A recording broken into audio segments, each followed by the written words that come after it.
Dear students, आज हम first chapter chemistry का स्टार्ट करने जा रहे हैं 12th क्लास का, जिसका नाम है सोल्यूशन। तो सबसे पहले हम डायरेक्टली बात करते हैं सोल्यूशन क्या होता है। Solution is a homogeneous mixture of two or more than two substances having uniform composition through out.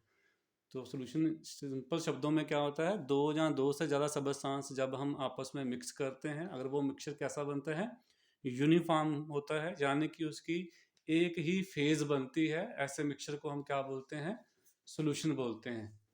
जैसे आप एग्जाम्पल के तौर पे बात कर सकते हैं कि अगर हम पानी ले लें, पानी में थोड़ा सा हम साल्ट ऐड कर लें। साल्ट बहुत सारे होते हैं, एज ए केमिस्ट आपको पता होना चाहिए, बट हम कौन से साल्ट की बात कर रहे हैं जो आप घर पे अपना साल्ट यूज़ करते हो, जिसको हम क्या बोलते हैं, टेबल साल्ट भी बोलते हैं, कॉमन साल्ट भी बोलते हैं, और जिसको हम सोडियम क्लोराइड भी बोलते हैं। अगर हम पानी में सोडियम क्लोराइड मिक्स करते हैं तो आप जानते हैं कि पानी में नमक जो है वो घुल जाता है। घुलने के बाद आपको पानी और नमक अलग अलग नहीं दिखाई देंगे, पूरा का पूरा एक जैसा दिखाई देगा, जिसी को हम क्या बोलते हैं, होमोजीनियस मिक्सचर।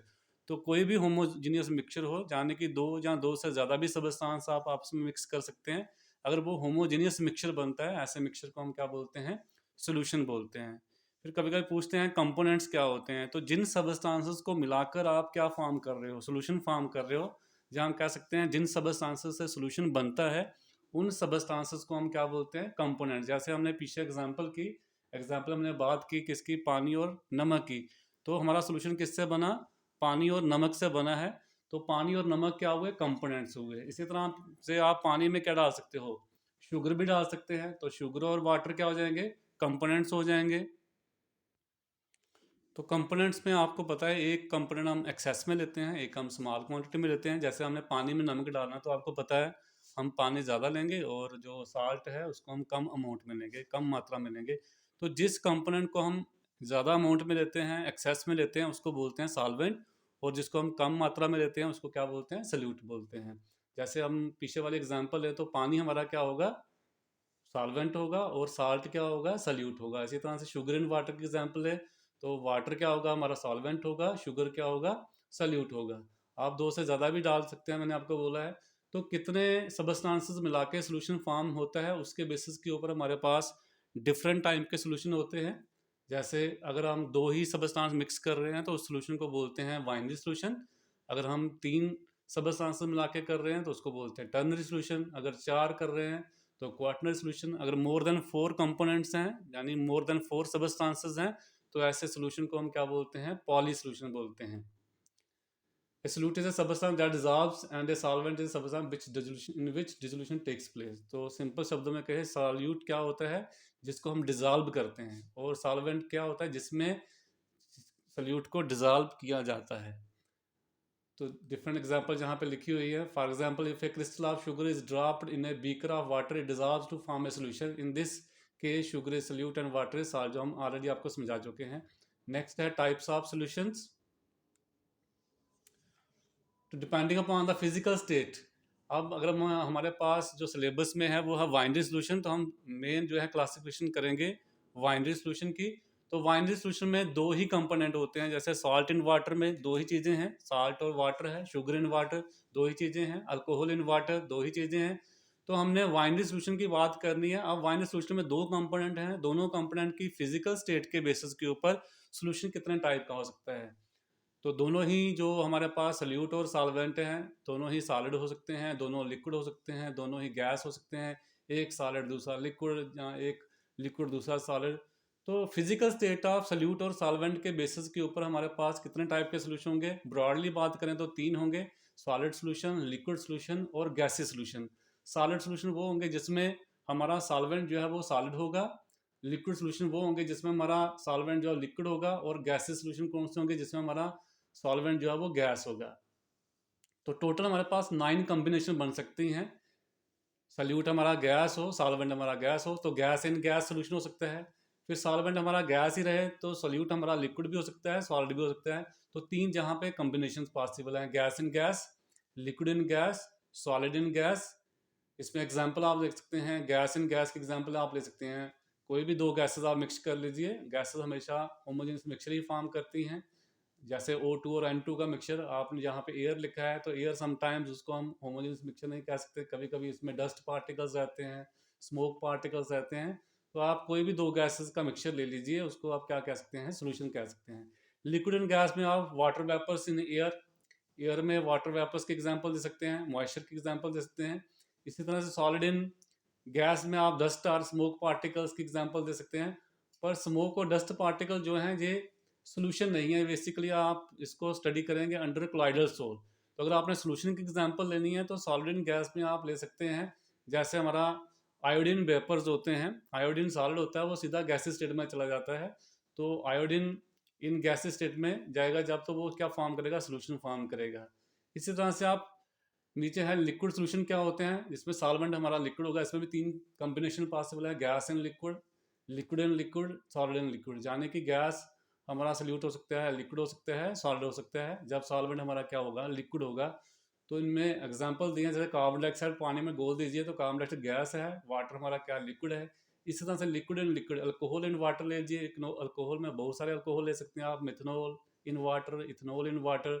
हायर अल्कोहल जो होते हैं वाटर में डिजॉल्व नहीं होते हैं, तो आप प्रेफरेबली कोशिश कीजिए मिथनॉल इन वाटर या इथनॉल इन वाटर के एग्जांपल देने के लिए। फिर सॉलिड एंड लिक्विड, ये तो अभी जो हमने किया, salt in water, sugar in water, उसमें ये आ जाता है आपका साल्ट और शुगर क्या है, सॉलिड हैं, और वाटर हमारा क्या, लिक्विड है। नेक्स्ट आता है सॉलिड सोल्यूशन, जिसमें हमारा सॉल्वेंट क्या है, सॉलिड है। तो हमारा सॉल्यूट जो है वो गैस भी हो सकता है, लिक्विड भी हो सकता है, सॉलिड भी हो सकता है। इसी तरह से हम इनको बोलेंगे कैसे, gas in solid, liquid in solid, solid in solid. तो गैस इन सॉलिड में आप एग्जांपल देख सकते हो, सोल्यूशन ऑफ हाइड्रोजन प्लैटिनम। इसी तरह से लिक्विड इन सॉलिड में आप एग्जांपल दे सकते हो, मरकरी विद सोडियम अमलगम। जो अमलगम आप मरकरी में बनाते हैं, जैसे सोडियम को आप मरकरी में ले लीजिए। इसी तरह से सॉलिड इन सॉलिड एग्जांपल लेनी है तो कॉपर डिजॉल्व इन गोल्ड, जो हम एलॉयज वगैरह होते हैं, ये सभी इसी में फॉल करते हैं, सॉलिड इन सॉलिड में। बाजार से आप गोल्ड लेके आते हैं, उसमें कॉपर मिक्स हुआ होता है, तभी तो वो कैरेट के हिसाब से बिकता है, 24 कैरेट, 22 कैरेट, इस तरह से। तो उसमें कॉपर मिक्स किया जाता है, प्योर गोल्ड नहीं होता है। तो होमोजीनियस दिखता है आपको, ऐसा नहीं दिखता कि उसमें कॉपर लग गया, गोल्ड लग गया। तो सोल्यूशन के फॉर्म में दिखाई देता है। देन एक्वा सोल्यूशन क्या होते हैं, जिसमें हमारा सॉल्वेंट क्या है, अगर हम पानी लेते हैं, वाटर कहते हैं, तो वाटर में जितने भी सोल्यूशन बनते हैं उनको हम क्या बोलते हैं, एक्वस सोल्यूशन बोलते हैं। और अगर हमारा सॉल्वेंट वाटर नहीं, अदर देन वाटर है, तो उसको हम क्या बोलते हैं, नॉन एक्वा सोल्यूशन बोलते हैं। अदर देन वाटर कौन से सॉल्वेंट हो सकते हैं, जैसे benzene, chloroform, carbon tetrachloride, THF, THF की फुल फॉर्म होती है टेट्रा हाइड्रोफ्यूरान, डाइक्लोरोमीथेन भी ले सकते हैं, एटसेट्रा। नेक्स्ट टॉपिक है इसमें methods for expressing concentration of solution, कि सोल्यूशन की कंसंट्रेशन को आप कैसे एक्सप्रेस कर सकते हैं। तो first of all you should know what is concentration. The concentration of a solution may be defined as the amount of solute present in the given quantity of the solution. तो अगर जो हमारा solution है उसमें अगर आपको कोई known quantity पता है, कि जैसे आपको पता है सोल्यूशन हमारा 1 लीटर है या 1 kg है, उसमें सोल्यूट की अमाउंट कितनी प्रेजेंट है, नॉन क्वांटिटी ऑफ सॉल्वेंट में या नॉन क्वांटिटी ऑफ सोल्यूशन में सल्यूट की अमाउंट कितनी प्रेजेंट है, कितनी मात्रा में वहाँ प्रेजेंट है, डिजॉल्व हुआ है सल्यूट, उसी को हम क्या बोलते हैं, कंसंट्रेशन। अब कंसंट्रेशन बताने के डिफरेंट मेथड्स होते हैं, वही हमने यहाँ पे डिस्कस करने हैं। तो the solution is dilute means relatively very small quantity of solute. Dilute solution किसको बोलते हैं, जिसमें सल्यूट की मात्रा बहुत कम हो। जैसे हम 1 लीटर पानी में अगर 1 मिलीग्राम या 2 मिलीग्राम साल्ट ऐड कर दें तो वो बहुत डाइल्यूट सोल्यूशन होगा। इवन 1-2 ग्राम भी अगर हम पानी में साल्ट को मिक्स करते हैं, that is to dilute solution. तो कंसंट्रेटेड सोल्यूशन क्या होता है, जिसमें सोल्यूट की क्वांटिटी बहुत ज़्यादा होती है।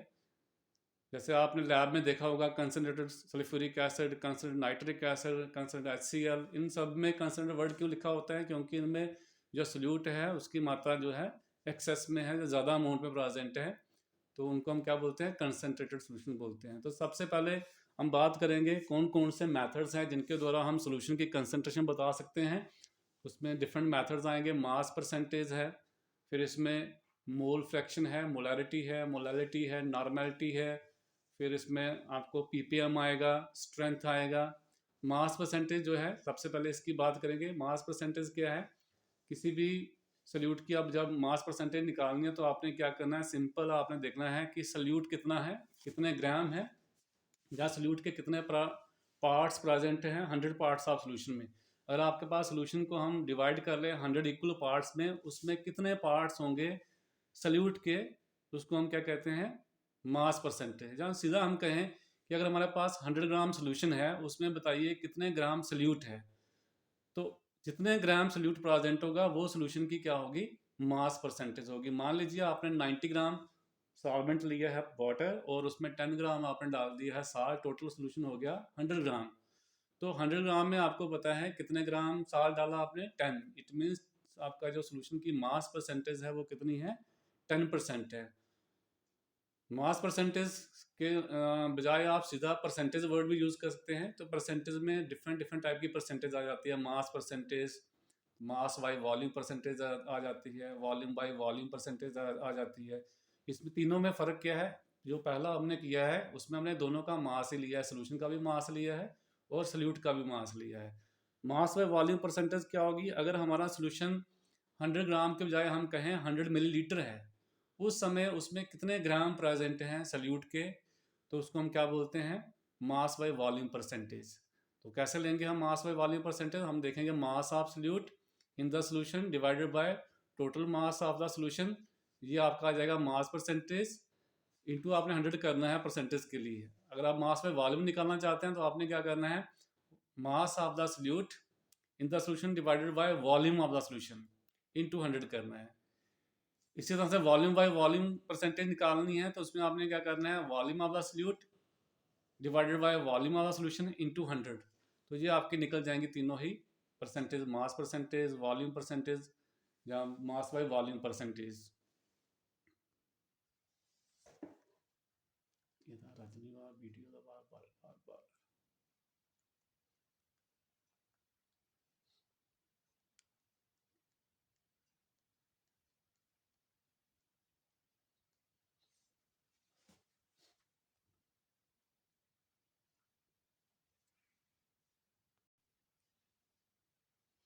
तो वॉल्यूम परसेंटेज दिया हुआ है, the volume percentage defined as the volume of the component per 100 parts by volume of the solution. ये फार्मूला मैंने आपको पहले बोल दिया है। If VA and VB are the volume of two components A and B respectively in a solution, then volume percentage of A क्या आएगा, volume of A divided by total volume क्या हो जाएगी, volume of A component plus volume of B component into 100।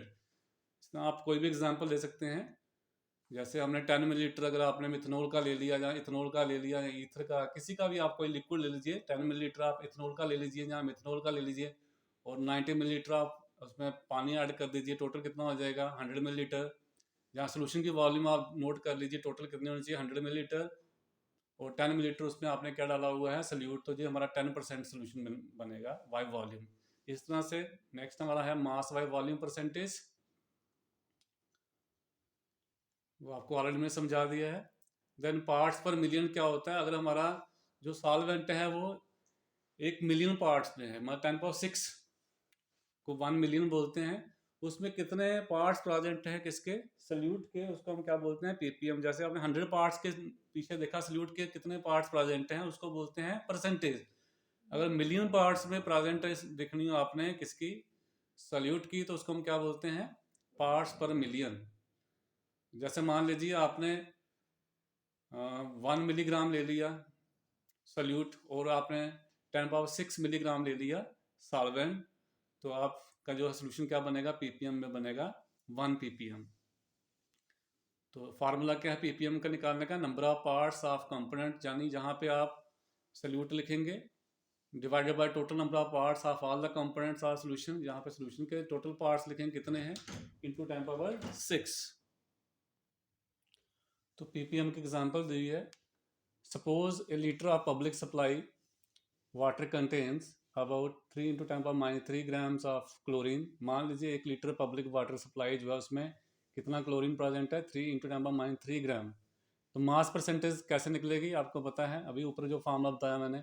तो यहाँ पे मास of salute आएगा 3 × 10⁻³ कितने में प्रेजेंट है, टोटल 1000 आ गया नीचे, इंटू 100 क्या आ जाएगा, मास परसेंटेज आ जाएगी क्लोरीन की। इसी तरह से आप इसको पीपीएम में कैसे कन्वर्ट करेंगे, पीपीएम में आपने किसमें करना है, मिलियन पार्ट्स में। तो कैसे आएगा, पीपीएम आ जाएगा 3 × 10⁻³ डिवाइडेड बाय 1000 इंटू 10⁶। यहाँ पे आपने इंटू 100 किया था, वहाँ पे क्या करना है 10⁶, तो ये आपका आ जाएगा पीपीएम। कितना आंसर आएगा 3। It means 3 × 10⁻³ grams of chlorine in 1 litre of water is equivalent to 3 ppm of chlorine. तो इस तरह से आप पीपीएम निकालते हैं। पीपीएम जो मेथड है जो हम बहुत ही डाइल्यूट सोल्यूशन के लिए यूज़ करते हैं, जैसे एयर का आपने क्वालिटी इंडेक्स देखना हो, एयर में कार्बन डाइऑक्साइड कितनी क्वांटिटी में है, क्योंकि एयर का वॉल्यूम बहुत ज़्यादा है, उसमें कार्बन डाइऑक्साइड कितना है, तो वो डाइल्यूट सॉल्यूशंस आएंगे। तो पीपीएम जनरली हम कहाँ यूज़ करते हैं, डाइल्यूट सॉल्यूशन के लिए। इस तरह से अगर आपने लेबॉरेटरी में कोई सैंपल सबमिट करवाना है एनएमआर स्टडी के लिए, जहाँ ईएसआर के लिए, जहाँ आपने कोई उसका फार्माकोलॉजिकल एक्टिविटी निकालनी है, बायोलॉजिकल एक्टिविटी पता करनी है, तो हमारे पास जो कंपाउंड्स होते हैं लैब में जब हम सिंथेसाइज करते हैं, बड़ी स्मॉल क्वांटिटी में बनते हैं, तो उस केस में हमें उनकी रिक्वायरमेंट होती है कि हमारा जो कंपाउंड है वो वेस्ट ना जाए, नंबर ऑफ स्टडीज़ करवानी पड़ती हैं, तब हम कौन सा सोल्यूशन यूज़ करते हैं, पीपीएम सोल्यूशन का यूज़ करते हैं। देन आता है मोलैरिटी। मोलैरिटी आपको ऑलरेडी बताया क्लास में। तो मोलैरिटी क्या होती है, सल्यूट के कितने मोल्स प्रेजेंट हैं 1 लीटर सोल्यूशन में। अगर सोल्यूशन की वॉल्यूम हमारे 1 लीटर है और उसमें जो सल्यूट है उसके कितने मोल्स प्रेजेंट है, number of moles of salute dissolve per litre of the solution को हम क्या बोलते हैं, मोलैरिटी बोलते हैं। इसको हम कैपिटल एम से रिप्रेजेंट करते हैं। फार्मूला क्या है इसका, number of moles of solute divided by volume of solution in litre. अगर जो वॉल्यूम मिलीलीटर में दी होगी तो आपने फार्मूला चेंज कर लेना है। मोलैरिटी किस बराबर आएगा, moles of solute divided by volume of solution in litre की जगह लिखना है इन मिलीलीटर, इनटू क्या करना है आपने, न्यूमरेटर में लिखना है इनटू 1000, क्योंकि 1 लीटर में कितने मिलीलीटर्स होते हैं 1000। ये मिलीलीटर में भी दी जा सकती है वॉल्यूम, आपको क्यूबिक सेंटीमीटर में दी जा सकती है। अगर मिलीलीटर और क्यूबिक सेंटीमीटर में होगा तो आपने न्यूमरेटर में मल्टीप्लाई करना है 1000 के साथ। तो मोलैरिटी नीचे लिखा है moles of solute volume of solution litres into 1000, ये गलत लिखा हुआ है यहाँ पे। इसको आपने 1000 से तभी करना है अगर आपको वॉल्यूम मिलीलीटर में या क्यूबिक सेंटीमीटर में दी हो, अदरवाइज नहीं करना है। अगर लीटर में है फिर 1000 से मल्टीप्लाई नहीं करना है। यूनिट क्या होंगे मोलैरिटी के, मोल्स के यूनिट मोल ही होते हैं, वॉल्यूम के यूनिट आपको पता है लीटर होते हैं, तो क्या आ जाएगा मोल पर लीटर, जहाँ मोल्स पर क्यूबिक डेसीमीटर भी कह सकते हैं यूनिट। तो symbol M is use for mole per litre. जब भी एम लिखा होगा इसका मतलब क्या है, मोलैरिटी दी हुई है, मोल पर लीटर दिया हुआ है। If N B number of moles, हम जहाँ पे ए और बी सब्सक्रिप्ट जो है जनरली यूज कर रहे हैं, A for solvent B for solute. तो if N B is number of solutes, number of moles of solute present in B litre of solution. अगर हमारे पास सल्यूट के कितने मोल्स हैं, एन बी है, और वॉल्यूम ऑफ सोल्यूशन कितनी है, वी मिलीलीटर है, तो मोलैरिटी क्या आएगी, N B divide by V into 1000। अगर से लीटर होती तो फिर 1000 हटा देना है। तो मोल्स ऑफ सल्यूट का फार्मूला भी दिया हुआ है, ये आपने 11th में ही पढ़ा है। मोल्स कैसे निकालते हैं, weight divided by molecular weight. तो मोल्स ऑफ सल्यूट किसके बराबर होते हैं, weight of solute divided bye molecular weight of solute. ये भी यहाँ पे गलत लिखा हुआ है, यहाँ पे लिखा हुआ है मोल्स ऑफ सल्यूट ही लिखा हुआ है, ये गलत है। आपने यहाँ पे क्या लिख लेना है, यहाँ पे लिखना है weight of solute divided bye molecular weight of solute, तो वो निकलेंगे नंबर ऑफ मोल्स। एन आपको बड़ी बार बताया हुआ है, N is equal to small M upon capital M या डब्ल्यू अपॉन एम। एम क्या होता है, small mass of solute, divided by M क्या है, मॉलिक्यूलर मास, या जिसको हम मोलर मास भी बोलते हैं। तो मोलैरिटी का डिसएडवांटेज क्या है, मोलैरिटी में आपने दिया हुआ है वॉल्यूम मोल्स पर लीटर। तो वॉल्यूम आपको पता है टेम्परेचर के साथ चेंज होती है, तो टेम्परेचर इंक्रीज करने से डिक्रीज करने से ड्यू टू एक्सपेंशन और कॉन्ट्रैक्शन ऑफ लिक्विड, तो वॉल्यूम कम होगी जहाँ ज़्यादा हो जाएगी, जिससे जो है मोलैरिटी चेंज हो जाएगी। तो ये इसका कई बार पूछते हैं क्या डिसएडवांटेज है। देन इसमें आप न्यूमेरिकल्स कर सकते हैं बहुत सारे, ये मैंने आपको अलग से वीडियो भी है मेरे यूट्यूब पे मोलैरिटी को लेके उस पर मैंने न्यूमेरिकल्स भी किए हुए हैं, वहाँ पे आप देख सकते हैं। नेक्स्ट है मोलैरिटी। मोलैरिटी क्या है, number of moles of salute dissolve पर केजी ऑफ द सॉल्वेंट। जहाँ पे आपने क्या करना है कि अगर आपके पास जो सॉल्वेंट है वो केजी में है, मान लीजिए आपका सॉल्वेंट 1 केजी है और उसमें सल्यूट के कितने मोल्स आप डिजॉल्व कर रहे हो, मान लीजिए 2 मोल्स आपने डाले हैं सल्यूट के, तो मोलैरिटी आ जाएगी 2 मोल्स पर केजी। तो मोलैरिटी क्या है, मोलैरिटी और मोलैरिटी में अंतर है। मोलैरिटी में है number of moles of salute dissolve per litre of solution, और मोलैरिटी में number of moles of salute dissolve पर केजी ऑफ द सॉल्वेंट। उसमें पर लीटर है, और लीटर किसका लेना है आपने, सोल्यूशन का। यहाँ पर केजी है, पर केजी किसका लेना है आपने, सॉल्वेंट का। तो molarity is considered better for expressing, क्यों, क्योंकि यहाँ पे मास आएगा, तो मास जो है वो टेम्परेचर से चेंज नहीं होगा, इसलिए मोलैरिटी चेंज नहीं होती है। तो मोलैरिटी का फार्मूला आप लिख सकते हैं, number of moles of solute divided by weight of solvent in KG. अगर जो केजी के बजाय आपको दिया होगा इन ग्राम्स, तो आपने क्या करना है, ठीक वैसे ही कर देना है। Molality is equal to number of moles of solute divided by mass of solution in grams, into क्या करना है, न्यूमरेटर में 1000 करना है, क्योंकि एक केजी में कितने ग्राम्स होते हैं आप जानते हैं, 1000 ग्राम्स प्रेजेंट होते हैं। यूनिट क्या होगा मोलालिटी का, मोल्स पर केजी। जैसे वहाँ पे मोल्स पर लीटर है, यहाँ पे क्या यूनिट होगा, मोल्स पर केजी। तो मोलालिटी का फार्मूला है number of moles of solute divided by mass of solution KG. अगर एनबी हमारे क्या number of moles of solute, तो मोलालिटी आएगा एनबी बाय ए। वी गलत लिखा हुआ है, यहाँ पे वी नहीं आएगा, यहाँ आएगा वेट आएगा, डब्ल्यू ए आएगा। डब्ल्यू ए मतलब वेट ऑफ सॉल्वेंट आएगा, ये आपने करेक्ट कर लेना है। यहाँ पे जहाँ वी लिखा हुआ है, वी की जगह आपने क्या लिख लेना है, डब्ल्यू ए। डब्ल्यू ए क्या होगा, वेट ऑफ सॉल्वेंट इंटू यहाँ 100 लिखा हुआ है, ये भी ठीक करना आपने, इंटू 1000 लिखना है। जब आपका वेट ऑफ सॉल्वेंट किस में दिया होगा, ग्राम में दिया होगा। तो यहाँ देखिए, यहाँ तो ठीक ही लिख रहा है डब्ल्यू ग्राम, और यहाँ पे गलती कर रहा है, यहाँ वी लिख रहा है। तो वी की जगह क्या लिखना है आपने, डब्ल्यू। यहाँ पे डब्ल्यू के बाद आप सब्सक्रिप्ट भी लगा सकते हैं, ए फॉर सॉल्वेंट। तो इसको आपने करेक्ट कर लेना है। इसमें आपको न्यूमेरिकल आ सकते हैं कि सल्यूट के आपको नंबर ऑफ मोल्स दिए हों, कई बार मोल्स नहीं दिए होते हैं, वेट ऑफ सल्यूट दिया होता है, वेट ऑफ सॉल्वेंट दिया होगा। तो आपने क्या करना है, पहले वेट ऑफ सल्यूट से नंबर ऑफ मोल्स निकालना है। नंबर ऑफ मोल्स अभी ऊपर फार्मूला किया हमने, weight divided by molecular weight. तो जितना वेट दिया होगा, अगर वो वेट ग्राम में दिया है तो उसको आपने डिवाइड करना है मॉलिक्यूलर वेट से। अगर वो केजी में दिया है तो इंटू 1000 करके करना है। तो आप पहले नंबर ऑफ मोल्स निकालेंगे, नंबर ऑफ मोल्स के बाद आपने ये फार्मूला लगा लेना, नंबर ऑफ मोल्स जितने भी आएंगे divided by weight of solvent कितना दिया हुआ है, इंटू क्या कर देना आपने 1000। अगर ग्राम में दिया है सॉल्वेंट का वेट, अगर केजी में दिया है फिर आपने 1000 के साथ मल्टीप्लाई नहीं करना है। नेक्स्ट आता है इसमें मोल फ्रैक्शन। तो मोल फ्रैक्शन क्या है, मोल फ्रैक्शन बेसिकली अगर आपके पास दो कंपोनेंट है, बाइनरी सॉल्यूशन की बात कर रहे हैं, तो मान लीजिए आपको number of moles of solute दिए हुए हैं Na, और सॉरी सल्यूट के लिए आप एन बी ही रखिए, क्योंकि पहले भी हम बी जो है सब्सक्रिप्ट रख रहे हैं किसके लिए, सल्यूट के लिए। Na मान लीजिए number of moles of solvent हैं, और एन बी क्या है, number of moles of salute हैं। तो मोल फ्रैक्शन दोनों ही कंपोनेंट की कह सकते हैं हम, सल्यूट की मोल फ्रैक्शन क्या है और सॉल्वेंट की मोल फ्रैक्शन क्या है। तो बेसिकली मोल फ्रैक्शन क्या है, रेशो है। अगर हम बात करेंगे मोल फ्रैक्शन ऑफ सल्यूट क्या होगा, तो आपने क्या लेना है, number of moles of salute कितने हैं divided by total number of moles दोनों के कितने हैं, सल्यूट प्लस सॉल्वेंट के। तो मोल फ्रैक्शन ऑफ सल्यूट आएगा number of moles of solute divided by number of moles of salute plus number of moles of solvent. हम जहाँ पे सॉल्वेंट सल्यूट के बजाय कंपोनेंट वर्ड भी यूज कर सकते हैं, क्योंकि कंपोनेंट कुछ भी हो सकता है, सॉल्वेंट भी हो सकता है, सल्यूट भी हो सकते हैं। तो मोल फ्रैक्शन ऑफ ए कंपोनेंट क्या होती है, मोल्स ऑफ कंपोनेंट, यानी number of moles of component divided by total number of moles of all the component. जरूरी नहीं है दो ही कंपोनेंट हो, 10 भी हो सकते हैं। तो आपने जिस कंपोनेंट की मोल फ्रैक्शन निकालनी है उसके मोल आपने लिखने हैं न्यूमरेटर में, और बाकी जितने भी कंपोनेंट्स होंगे सबके मोल्स आपने ऐड कर देने हैं किसमें, डिनोमिनेटर में, वो आ जाएंगे टोटल नंबर ऑफ मोल्स। तो इस तरह से आप क्या निकालेंगे, मोल फ्रैक्शन ऑफ गिवन कंपोनेंट।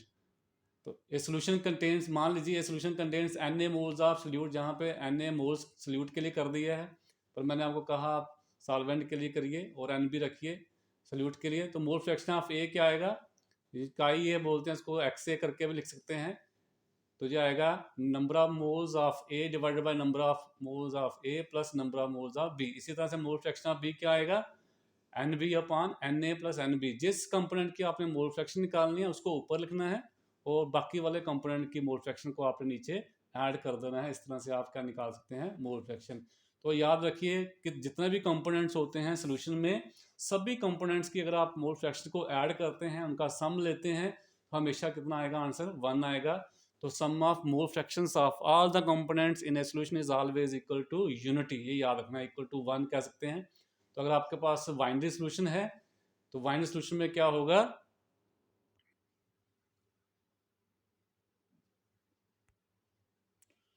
तो XA प्लस XB, अगर आपके पास दो ही कंपोनेंट हैं तो XA प्लस XB क्या आएगा, फार्मूला के हिसाब से आप दोनों को ऐड कर लीजिए, हमेशा कितना आएगा, आप इसको मैथमेटिकली प्रूव कर सकते हैं, किया हुआ है यहाँ पे।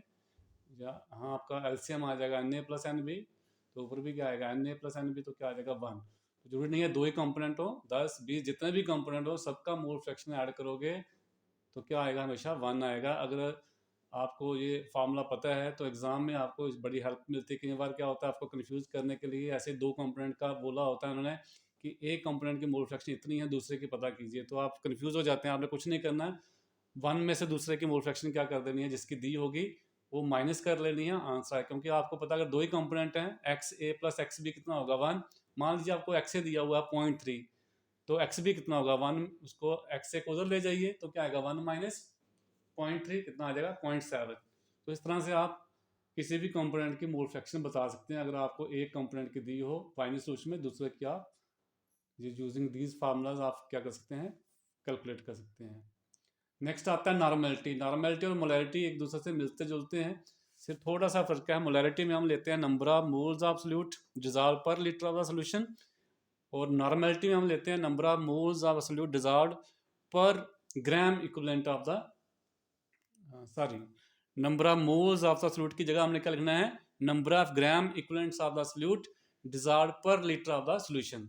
तो जहाँ नंबर ऑफ मोल्स हैं वहाँ पे आपने क्या लिखना है, number of gram equivalents of the solute, और नीचे बाकी सेम रहेगा volume of solution in litre लेनी है आपने।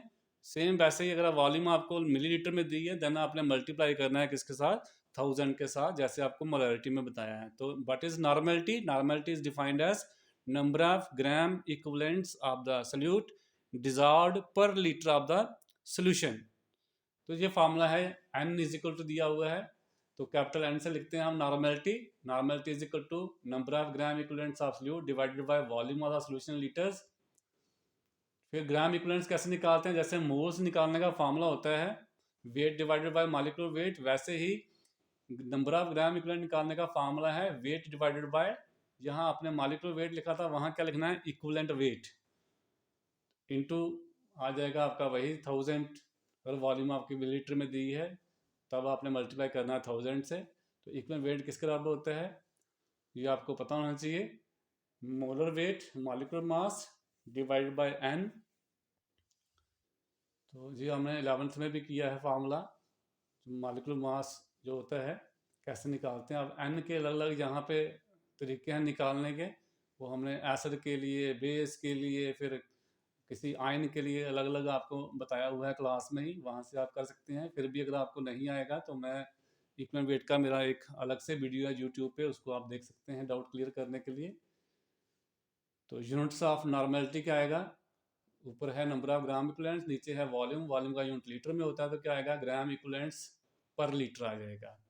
तो जिस तरह से मोलैरिटी टेम्परेचर के हिसाब से चेंज होती है, वैसे ही नॉर्मेलिटी भी चेंज हो जाती है। तो एक बार जो एग्जाम में क्वेश्चन आया था, out of the following which is not affected by the temperature, उसमें 3 ऑप्शन थे, मोलैरिटी, नॉर्मेलिटी एंड मोलैलिटी। तो वहाँ पे आपका राइट आंसर क्या था, मोलैलिटी। नेक्स्ट है ये आपको एसिड बेस का मैंने ऑलरेडी अलग से वीडियो डाला हुआ, वहाँ से आप देख सकते हैं। अब आएंगे फॉर्मेलिटी के ऊपर। तो फॉर्मेलिटी क्या होती है, formality same as a molarity ही है, बट वहाँ पे जो मेन फॉर्मेलिटी टर्म है वो हम किसके लिए यूज़ करते हैं, सॉल्ट के लिए। यानी कोई आयनिक कंपाउंड अगर आपके पास, उस केस में हम मॉलिक्यूलर मास नहीं यूज़ करते हैं, उस केस में हम यूज़ करते हैं फार्मूला मास। तो फॉर्मेलिटी क्या आएगा, number of gram formula masses of solute dissolve per litre of the solution. ना जहाँ पे नंबर ऑफ मोल्स आएगा, ना जहाँ पे नंबर ऑफ ग्राम इक्विवेलेंट्स आएगा, यहाँ पे क्या आएगा, number of gram formula masses. ये पर्टिकुलर जो आयनिक कंपाउंड्स होते हैं उनके लिए हम मोल्स के बजाय, जहाँ ग्राम इक्विवेलेंट्स के बजाय क्या टर्म यूज़ करते हैं, gram formula mass. Gram formula mass simply molecular mass के बराबर ही होता है, कब, जब हमारा गिवन जो कंपाउंड है वो आयनिक है, उस केस में, और कुछ नहीं है। बाकी सेम है बिल्कुल, जैसे सोडियम क्लोराइड हमारा आयनिक कंपाउंड है, तो Na का 23 एटॉमिक मास होता है, क्लोरीन का 35.5 होता है, टोटल हो गया 58.5। तो इसका मॉलिक्यूलर मास भी कह सकते हैं, और इसको हम आयनिक कंपाउंड है तो इसको हम क्या यूज करेंगे, ग्राम फार्मूला मास। बस इतना ही फर्क है इसमें फॉर्मेलिटी और मोलैरिटी में। नेक्स्ट टॉपिक है सोल्यूशन चैप्टर में वेपर प्रेशर। ये आपने ऑलरेडी 11th में भी किया था, तो दोबारा से आपको करवाना है। एक बार आप वहाँ पे रिवाइज कर लीजिए जाके, वहाँ पे हमने लिक्विड स्टेट की थी, तो वहाँ पे वेपर प्रेशर, सरफेस टेंशन और विस्कोसिटी टॉपिक किया था। तो वेपर प्रेशर क्या है मैंने वहाँ पे आपको डिटेल में करवाया था। तो when a liquid is allowed to evaporate in a closed vessel, part of liquid evaporates and fills the available space with the vapors. Since the vapors leave the container, these get collected in the vapor state above the surface of liquid। जब हम किसी liquid को किसी closed container में, कोई close container बर्तन ले लीजिए आप, उसके ऊपर ढक्कन लगा दीजिए, तो उसमें आप उसको इवेपोरेट होने के लिए अलो करते हैं, तो होता क्या है कि जो लिक्विड है उसके क्या बनते हैं, लिक्विड के मालिक लग रहा है, आप थ्योरी पढ़ी होगी आपने, काइनेटिक थ्योरी ऑफ लिक्विड, तो उसमें आप जानते हैं कि लिक्विड के मालिक्यूल लगातार आपस में क्या करते हैं, कोलाइड करते हैं। कोलिजन की वजह से क्या होता है, वो मालिक्यूल जिनकी एनर्जी बढ़ जाती है वो ट्राई करते हैं एस्केप करने के, वो सरफेस पे आ जाते हैं, सरफेस से वो बाहर निकल जाते हैं in the form of vapours, तो वो लिक्विड की सरफेस के ऊपर इकट्ठा होना शुरू हो जाते हैं। तो इस फिनोमेना को हम क्या बोलते हैं, इवेपोरेशन बोलते हैं। तो due to vaporisation liquid changes into vapours and level of liquid decrease. जितने वेपर्स ऊपर जाएंगे लिक्विड का जो लेवल है वो क्या होता जाएगा, कम होता जाएगा। As the evaporation proceeds number of gases molecule in the vapour phase increases gradually. जैसे जैसे वेपरेशन होती जाएगी, बढ़ती जाएगी, नंबर ऑफ वेपर जो है वो गैसेस फेज में जो नंबर ऑफ वेपर के मॉलिक्यूल्स हैं वो क्या होते जाएंगे, बढ़ते जाएंगे। फिर ये गैस के मॉलिक्यूल भी आपस में क्या कर रहे हैं, कोलाइड कर रहे हैं, ये भी काइनेटिक थ्योरी ऑफ गैसेस कहती है। फिर कुछ गैस के मॉलिक्यूल, गैस कौन सा है, जो लिक्विड के वेपर्स बने हैं उन्हीं की बात कर रहे हैं, वो लिक्विड के जो वेपर्स बने हैं वो वेपर्स आपस में भी कोलाइड करते हैं, with the walls of container भी कोलाइड करते हैं, विद द लिक्विड सरफेस के साथ भी कोलाइड करते हैं। जब कोलाइड करते हैं तो एनर्जी लूज करते हैं, एनर्जी लूज करते हैं तो वापस किस स्टेट में आ जाते हैं, लिक्विड स्टेट में आ जाते हैं, जिसको हम क्या बोलते हैं, कंडेंसेशन। जब ये प्रोसेस शुरू होता है उस समय रेट ऑफ इवेपोरेशन हाई होता है, कंडेंसेशन का रेट बड़ा लो होता है। तो with the passage of time number of molecule जितने पहले लिक्विड स्टेट से वेपर्स में जाते हैं वो बढ़ते जाते हैं, फिर वापस आना शुरू हो जाते हैं। फिर नंबर ऑफ वेपर जो होते हैं वो कंडेंस जितने हो रहे हैं उनका नंबर ऑफ जाने हम कहते हैं रेट जो होता है वो धीरे धीरे बढ़ता जाता है। और एक स्टेज ऐसी आती है जब जितने रेट इवेपोरेट होने का होता है उतना ही रेट किसका हो जाता है, कंडेंस होने का। तो रेट ऑफ इवेपोरेशन और रेट ऑफ कंडेंसेशन सेम हो जाता है, तो एक स्टेज इस तरह से पहुंच जाते हैं। उस स्टेज को हम क्या बोलते हैं, इक्विलिब्रियम। इसमें दो रिवर्सिबल प्रोसेस चल रही है, एक लिक्विड को वेपर स्टेट में लेके जा रहा है, दूसरा वेपर्स को लिक्विड स्टेट में लेके आ रहा है। एक इवेपोरेशन है, दूसरा कंडेंसेशन है। तो जब भी दो अपोजिट प्रोसेस चल रही हो अपोजिट डायरेक्शन में, अगर उनका दोनों का रेट क्या हो जाए, सेम हो जाए, तो that state known as equilibrium state. तो सेम वैसा ही यहाँ पे क्या आया है, इक्विलिब्रियम स्टेट आ गया। अब इक्विलिब्रियम स्टेट जब पहुंच गई है उस समय लिक्विड की सरफेस के ऊपर कितने वेपर्स स्ट्राइक कर रहे हैं, जब स्ट्राइक कर रहे हैं तो एक फोर्स जनरेट होगी। दैट फोर्स, अब आपको पता है फोर्स पर यूनिट एरिया को हम क्या बोलते हैं, प्रेशर बोलते हैं। तो वेपर्स की वजह से लिक्विड की सरफेस के ऊपर जब इक्विलिब्रियम अचीव हुआ है उस समय कितनी फोर्स पर यूनिट एरिया लग रही है, that force is known as vapour pressure. तो वेपर प्रेशर क्या है, the pressure exerted by the vapours above the liquid surface in equilibrium with the liquid at a given temperature is known as vapor pressure। जहाँ पे temperature का जो role है बड़ा important है, ये आपको 11th में पढ़ाया था कि टेम्परेचर इंक्रीज करने से वेपर प्रेशर क्या कर जाता है, बढ़ जाता है, डिक्रीज करने से डिक्रीज कर जाता है। तो वहाँ पे आप देख लीजिए इसको। Then factors on which vapour pressure of a liquid depends. तो कौन कौन से फैक्टर्स हैं जो अफेक्ट करते हैं किसको, वेपर प्रेशर को। जी ऑलरेडी 11th में किया हुआ है, तो चलिए फिर दोबारा से एक नज़र लगा लेते हैं। सबसे पहले नेचर ऑफ लिक्विड की, जो लिक्विड आपने लिया है उसकी नेचर कैसी है, क्या वो पोलर टाइप का लिक्विड है, क्या विस्कस है, उसकी विस्कासिटी कैसी है, ये सब किसके ऊपर डिपेंड करता है, इंटरमॉलिक्यूलर फोर्सेस के ऊपर। तो अगर आपका पास ऐसा लिक्विड है जिसमें इंटरमॉलिक्यूलर फोर्सेस जो हैं मॉलिक्यूल के अंदर बहुत ज़्यादा स्ट्रांग है, तो उस केस में उनके टेंडेंसी बाहर जाने की कम रहेगी, तो वेपर प्रेशर क्या होगा, उन लिक्विड्स का क्या होगा, कम होगा। तो लिक्विड टू लिक्विड जो है वेपर प्रेशर वेरी करेगा। जो लिक्विड ज़्यादा विस्कस होंगे उनका वेपर प्रेशर लो होता है, और जो कम विस्कस होते हैं, जो वोलाटाइल्स होते हैं, उनका वेपर प्रेशर हाई होता है। तो ये सारा किसके ऊपर डिपेंड करता है, इंटरमॉलिक्यूलर फोर्स के ऊपर। तो जितनी इंटरमॉलिक्यूलर फोर्सेस स्ट्रांग होंगी वेपर प्रेशर लो होता है, और जितनी इंटरमॉलिक्यूलर फोर्सेस वीक होंगी उतना वेपर प्रेशर क्या होगा, हाई होगा। जैसे आप पानी की एग्जांपल लीजिए वाटर की, और दूसरा आप ईथर की एग्जांपल ले सकते हैं। तो वाटर में इंटरमॉलिक्यूलर फोर्सेस जो है वो हाइड्रोजन बॉन्डिंग है, ईथर्स में ऐसी फोर्स नहीं है, वहाँ पे डाइपोल फोर्सेस हैं, तो वो थोड़ी कमज़ोर होती हैं, वीक फोर्सेस हैं हाइड्रोजन बॉन्डिंग के बजाय। तो वाटर का जो इंटरमॉलिक्यूलर फोर्स स्ट्रांग होने की वजह से वाटर का जो वेपर प्रेशर होगा वो क्या होगा, लो होगा as compare to ethers. Next आपको देखना है टेम्परेचर का क्या रोल है। तो टेम्परेचर जैसे जैसे आप टेम्परेचर इंक्रीज करते हैं, जो इंटरमॉलिक्यूलर फोर्सेस होती हैं वो वीक हो जाती हैं, आपको पता है। तो vapour pressure of liquid increases, जैसे ही आप क्या करोगे, टेम्परेचर इंक्रीज करोगे, इंटरमॉलिक्यूलर फोर्सेस वीक होंगी, नंबर ऑफ मॉलिक्यूल्स की एस्केप कनेक्ट टेंडेंसी बढ़ जाएगी, उनकी काइनेटिक एनर्जी भी बढ़ती है, ये आप जानते हैं। तो ये भी आपने काइनेटिक थ्योरी ऑफ गैसेस में पढ़ा है कि जो काइनेटिक एनर्जी जो किसके ऊपर डिपेंड करती है, टेम्परेचर के ऊपर टेम्परेचर डिपेंड करती है। तो टेम्परेचर इंक्रीज करने से इंटरमॉलिक्यूलर फोर्सेस बढ़ेंगी, सारी वीक होंगी, काइनेटिक एनर्जी बढ़ेगी, जिस वजह से जो है वेपर प्रेशर क्या कर जाता है, इंक्रीज कर जाता है। इसके बाद नेक्स्ट आता है vapour pressure of liquid solution. अगर आपके पास यहाँ पे दो ही इन्होंने फैक्टर डिस्कस किए हैं, आप इंटरमॉलिक्यूलर फोर्सेस का फैक्टर भी डिस्कस कर सकते हैं। टेम्परेचर का तो हो गया, नेचर ऑफ लिक्विड का भी हो गया, फिर आप इंटरमॉलिक्यूलर फोर्सेस का उसी में आ जाता है बेसिकली। अलग से भी आप लिख सकते हैं कि इंटरमॉलिक्यूलर फोर्सेस के ऊपर भी वेपर प्रेशर डिपेंड करता है। देन टॉपिक है vapour pressure of liquid solution. अगर आपके पास दोनों ही कंपोनेंट जो हैं लिक्विड्स हैं, उस केस में वेपर प्रेशर कैसा रहेगा, यानी बाइनरी सोल्यूशन की बात करेंगे हम।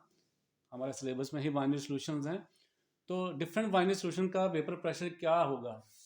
अगर हमारे पास मान लीजिए पानी है, पानी में हमने मिथनॉल डाल दिया, जहाँ पानी में हमने इस एसीटोन डाल दिया, पानी में हमने इथेनॉल डाल दिया, जहाँ बेंजीन में क्लोरोफॉर्म डाल दिया, तो कोई भी दो लिक्विड आप आपस में मिक्स कर सकते हैं जो आपस में पूरी तरह से मिक्सिबल हो, वही लिक्विड आपने लेने हैं। उस केस में वेपर प्रेशर को क्या होगा। तो ये सारा वेपर प्रेशर के ऊपर एक साइंटिस्ट रहे हैं, FM रॉड जिसको बोलते हैं, उसने स्टडी किया हुआ है कि वेपर प्रेशर का क्या वेपर प्रेशर के ऊपर क्या असर पड़ेगा। जो हमारे पास कंपोनेंट्स हैं उनकी कंसंट्रेशन चेंज करने से, कंसंट्रेशन के हमने डिफरेंट मेथड्स अभी स्टडी किए हैं, उनमें से उसने बेसिकली किसके ऊपर काम किया है, मोल फ्रैक्शन के ऊपर, कि अगर हमारे पास बाइनरी कंपोनेंट दो सोल्यूशन है, सॉरी बाइनरी सोल्यूशन है जिसमें दो कंपोनेंट्स हैं, दोनों कंपोनेंट्स की अगर आप मोल फ्रैक्शन चेंज करते हो तो क्या असर पड़ेगा वेपर प्रेशर का ऑफ सोल्यूशन के ऊपर, या vapour pressure of that particular component के ऊपर जिसकी मोल फ्रैक्शन आप क्या करते हो, चेंज करते हो। तो उसने एक लॉ की फॉर्म में दिए हैं जिसको हम क्या बोलते हैं, रॉड्स लॉ। और ये एग्जाम में बहुत बार एग्जाम में क्वेश्चन आता है, इंपॉर्टेंट क्वेश्चन है, इसको आपने ध्यान से देखना है। तो पहला आता है, अगर आपके पास दोनों ही कंपोनेंट्स हैं, लिक्विड हैं, वोलाटाइल हैं, उस केस में रॉल्स कहता है कि किसी भी कंपोनेंट का जो पार्शियल प्रेशर होगा, पी ए जहाँ पे क्या है, पार्शियल प्रेशर है, आप सल्यूट का, सॉल्वेंट का, किसी का भी लिख सकते हैं। मैंने आपको पहले ही बोला है कि आप कंपोनेंट लिखिए कि दो कंपोनेंट है, एक का पार्शियल प्रेशर ए है, एक का पी बी है। तो पी ए क्या है, पार्शियल प्रेशर ऑफ कंपोनेंट ए, यानी आप सल्यूट या सॉल्वेंट किसी के लिए भी रख सकते हैं। जनरली मैं जो है ए जो है वो सॉल्वेंट के लिए यूज करता हूँ और बी जो है वो मैं सल्यूट के लिए यूज करता हूँ। इसका देखते हैं इसने क्या किया है। तो consider binary solution of two volatile liquids and denote the components as A and B having the mole fraction. इसने कुछ बात नहीं किया कि सॉल्वेंट कौन है, सल्यूट कौन है, दो कंपोनेंट की बात कर रहा है। तो मान लीजिए हमारे पास दो कंपोनेंट्स हैं, एक का मोल फ्रैक्शन जो है वो एक्स ए है, दूसरे का एक्स बी है। तो ए कंपोनेंट का जो पार्शियल प्रेशर है वो पी ए है और बी कंपोनेंट का पार्शियल प्रेशर जो है पी बी है। तो लॉ क्या कहता है कि जो पार्शियल प्रेशर है किसी कंपोनेंट का सॉल्यूशन में, वो किसके ऊपर डिपेंड करेगा, उस कंपोनेंट की मोल फ्रैक्शन कितनी है। तो लॉ ये कहता है partial pressure of A component in a solution is directly proportional to the mole fraction of that component. तो Pa will be directly proportional to Xa and Pb will be directly proportional to Xb। अगर हम proportionality हटाएं तो क्या लगता है, constant. तो यहाँ पे सीधा उसने प्रोपोर्शनलिटी के यूज किए बिना ही सीधा लिख दिया है, Pa is equal to P not A Xa, Pb is equal to P naught Xb। यहाँ पे तो Pa क्या है, पार्शियल प्रेशर है ए कंपोनेंट का, Pb क्या है, पार्शियल प्रेशर है वी कंपोनेंट का। तो रॉल्स कहता है कि अगर हम सॉल्यूशन ले लें, मान लीजिए हमारे पास एक सॉल्यूशन है, एक टेस्ट ट्यूब में आपने एक सॉल्यूशन ले लिया है। तो टेस्ट ट्यूब में आपने 10 ml डाला सल्यूट, 90 ml डाल दिया सॉल्वेंट, देखा कि सल्यूट के वेपर प्रेशर क्या होगा, सॉल्वेंट के वेपर प्रेशर क्या होगा, फिर 20-80 कर दिया, फिर 30-70 कर दिया। यहाँ उसने मिलीलीटर की बजाय क्या कर रहा है, मोल फ्रैक्शन लिख रहा है कि ए की इतनी मोल फ्रैक्शन है, बी की इतनी मोल फ्रैक्शन है, तो वेपर प्रेशर को क्या होगा। तो रॉल्स लॉ यही कहता है कि मोल फ्रैक्शन जो है किसी कंपोनेंट का, सॉरी वेपर प्रेशर जो है, या जिसको हम पार्शियल वेपर प्रेशर कहेंगे, partial vapor pressure of a component, जहाँ simply vapor pressure of a component is directly proportional to the mole fraction of that component.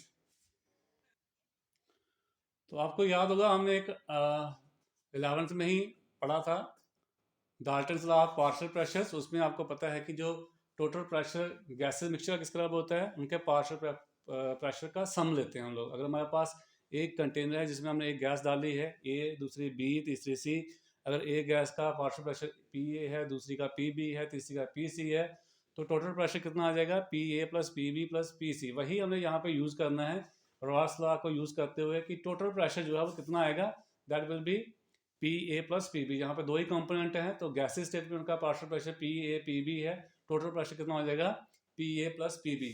तो ग्राफिकली यहाँ पे हमने ग्राफ प्लॉट किया हुआ है। ए एक्स ए क्या है, ए कंपोनेंट की मोल फ्रैक्शन है, यहाँ पे 1 है, और एक्स बी जो है वो क्या है, मोल फ्रैक्शन है दूसरे कंपोनेंट की 0 दी है। यहाँ से जैसे हम इधर जाएंगे तो x से कम होता जाएगा, x भी बढ़ता जाएगा, दोनों को ऐड करके 1 आना चाहिए, जो हम ऑलरेडी पहले कर चुके हैं। Sum of mole fractions of all the components in a solution is always equal to unity. तो ये 1 + 0 1, यहाँ पे x से 0 हो जाएगा और x भी कितना हो जाएगा, 1 हो जाएगा। अब लॉ को समझने की कोशिश कीजिए।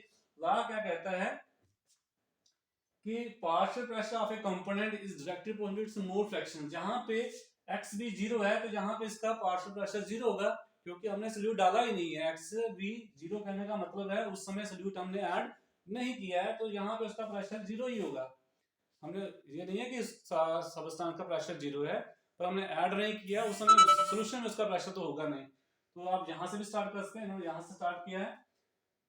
जैसे आप इधर जाओगे एक्स बी बढ़ता जाएगा, तो इस सोल्यूशन का जो एक्स बी का जो एक्स बी सोल्यूट की मोल फ्रैक्शन है, जहाँ बी कंपोनेंट की मोल फ्रैक्शन है, तो इस बी कंपोनेंट का जो पार्शियल प्रेशर होगा वो भी बढ़ता जाएगा। तो ग्राफ सीधा जाएगा ऊपर, बढ़ता जाएगा। यहाँ पे हमारा एक्स बी 1 हो गया है, यानी प्योर सोल्यूट है, जहाँ बी कंपोनेंट है, सॉल्वेंट इसमें है ही नहीं है। यहाँ पे जो प्रेशर होगा वो किसका होगा, बी कंपोनेंट का। वो मान लीजिए पी नॉट बी है, पी नॉट बी, नॉट का मतलब क्या है, प्योर कंपोनेंट है। इसी तरह से यहाँ पे x से 0 है, जैसे जैसे आप इधर जाएंगे x से बढ़ता जाएगा, तो ए कंपोनेंट का पार्शियल प्रेशर भी बढ़ता जाएगा। ये बढ़ता जा रहा है, ये ए कंपोनेंट का पार्शियल प्रेशर है, ये किसका है, बी कंपोनेंट का है। जब यहाँ पे पहुंचेंगे x से 1 होगा, x भी 0 होगा, यानी यहाँ प्योर कंपोनेंट ए है, बी इसमें नहीं डाला हुआ है। इस समय जो प्रेशर होगा इस कंसंट्रेशन के ऊपर, वो सिर्फ और सिर्फ किसका होगा, प्योर ए कंपोनेंट का। उसको हम लिखते हैं पी नॉट ए। ये आप ऊपर नीचे इसको यहाँ ऊपर कर सकते हैं। ये हमने ए भी लिखा है, हमें पता नहीं कौन सा सबस्टांस लिया होगा हमने, तो दोनों का बराबर तो होगा नहीं। एक को ऊपर रख लीजिए, एक को नीचे रख लीजिए, ये आपकी अपनी मर्जी है। इस वाले को ऊपर रखना है या इस वाले को ऊपर रखना है, ये आपके ऊपर डिपेंड है। जब आप ग्राफ ड्रा करेंगे वो आप कर सकते हैं। टोटल प्रेशर आपने दोनों एंड को ऐड कर मिला देना है। तो पी टी क्या है, टोटल प्रेशर आएगा सोल्यूशन का। ये किस तरह होगा, P A plus P B. P A क्या है, vapour pressure of A component, P B क्या है, vapour pressure of B component. और ये किस तरह होता है, पी ए पी बी, ये आपको पता है। पी ए किस तरह है, P not A x A, और पी बी क्या है, P not B x B. P not A और पी नॉट बी क्या है, कांस्टेंट्स हैं, और ये क्या है, pure vapour pressure pure component क्या है, ए के और ये बी का रिस्पेक्टिवली। तो इस तरफ आपने क्या प्लॉट करना है, वेपर प्रेशर, इस तरफ क्या प्लॉट करनी है, मोल फ्रैक्शन। तो डाल्टन का आपको मैंने पहले बता दिया, कारण डाल्टन लॉ का ही वो दे रहा है, ये हमने पहले डिस्कस कर दिया। तो अब टोटल प्रेशर आपको पता है P = PA + PB। तो P क्या आएगा, P ए की जगह P naught A x A, PB की जगह P naught B x B. अब आपको पता है XA + XB = 1 होता है, तो यहाँ से आप क्या कर सकते हैं, XA किस तरह आएगा, XB को इधर ले जाओ 1 - XB, तो यहाँ XA की जगह आप कर सकते हो 1 - XB। आप यहाँ पे भी छोड़ दें तब भी चलेगा, आगे भी करना चाहें तो कर सकते हैं, सिंपल मैथमेटिक्स है। तो यहाँ P not A - P not XB + P not B XB, XB को कॉमन निकाल लीजिए, तो P क्या आएगा, P not A - XB × P not B - P not A। तो ये आपका पास फार्मूला हो गया टोटल प्रेशर निकालने का। एग्जाम में उसका आपको XB दिया हो, PA दिया हो, P नॉट A दिया हो, P नॉट B दिया हो, तो ये फार्मूला यूज करके आप टोटल प्रेशर भी निकाल सकते हैं। Total vapour pressure over the solution can be related to the mole fraction of any one component. जहां यहाँ पे मैंने XB लिखा है, आप एक्स ए की फॉर्म में लिख सकते हैं। ऊपर आपने यहाँ x A is equal to 1 minus x B लिखा, वहां आप x B equal to 1 minus x A करके भी यूज कर सकते हैं, वो आप कैलकुलेशन कर सकते हैं सिंपल सा। Total vapour pressure of A solution varies linearly, ये आपको ग्राफिकली बता दिया कि ग्राफ लीनियरली चेंज हो रहा है। The total vapor pressure of solution varies linearly with the mole fraction of component B because P naught A and P naught B are constant। यहाँ पे अगर आप देखें तो P naught A और P naught B क्या है, constant हैं, तभी आपको लगेगा कि जो वेपर प्रेशर है वो कैसे वेरी कर रहा है, लीनियरली कर रहा है। नेक्स्ट है depending on the vapour pressure of pure components A and B, total vapor pressure over the solution decreases or increases with the increase of the mole fraction of the component। तो depending on the vapour pressure, pure component का vapour pressure क्या है, A and B का total pressure बढ़ भी सकता है और घट भी सकता है। Total vapour pressure is a linear function of mole fraction x B, इसको छोड़िए, इतना करने की जरूरत नहीं है, जो हम ऑलरेडी क्लास में कर चुके हैं।